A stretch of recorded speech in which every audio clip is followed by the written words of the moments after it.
से सत्य बोलना चाहिए। चौथा है सुरा मेरे मज्ज पमाद ठाना बेरमणि शिक्षा पदम समाधियामी। सुरा का अर्थ होता है शराब, चाहे वह कच्ची हो चाहे पक्की हो, अर्थात हमें किसी भी नशीले पदार्थ का सेवन नहीं करना चाहिए, क्योंकि नशा एक ऐसी चीज है वह सबसे पहले दिल दिमाग पर पड़ती है, और जिस व्यक्ति का दिमाग खराब हो जाए वह अच्छा बुरा सोचने में समर्थ नहीं होता है, वह कभी भी किसी अच्छी चीज को सोच नहीं सकता है। जिस व्यक्ति का दिमाग खराब हो जाता है वह अपना और पराये का ज्ञान भूल जाता है, किसके साथ कैसा व्यवहार करना चाहिए सब उसके दिमाग से बाहर हो जाता है। इसीलिए किसी ने कहा है कि नशा नाश कर देगा, फिरोगे दाने दाने को, कटोरा हाथ में होगा कोई नहीं देगा खाने को। अर्थात नशा एक ऐसी जघन्य बीमारी है जो पूरे समाज को गर्त में ढकेलने का काम करती है, इसलिए हमको नशा से विरत रहना चाहिए।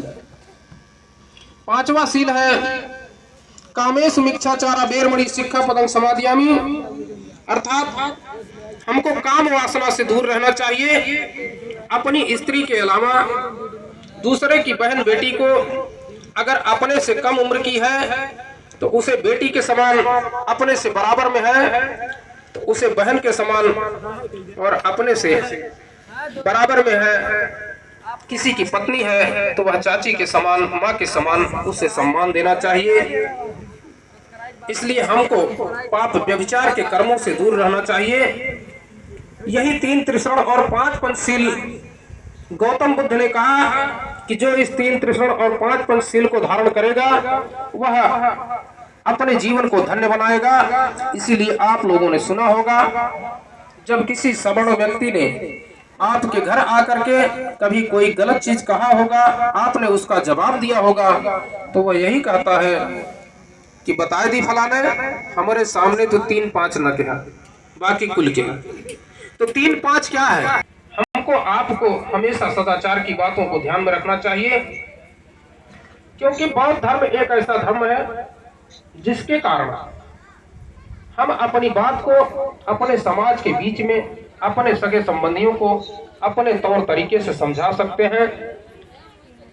और आज तक आप लोगों ने या आपके बुजुर्गों ने जो हिंदू रीति रिवाज के हिसाब से शादियां की होगी, उसमें पाव पूजी का कार्यक्रम हुआ होगा, पंडित जी के पैर धुल करके पीना पड़ा होगा, आप लोगों ने देखा होगा, बुजुर्गों ने जाना होगा कि ऐसा होता था।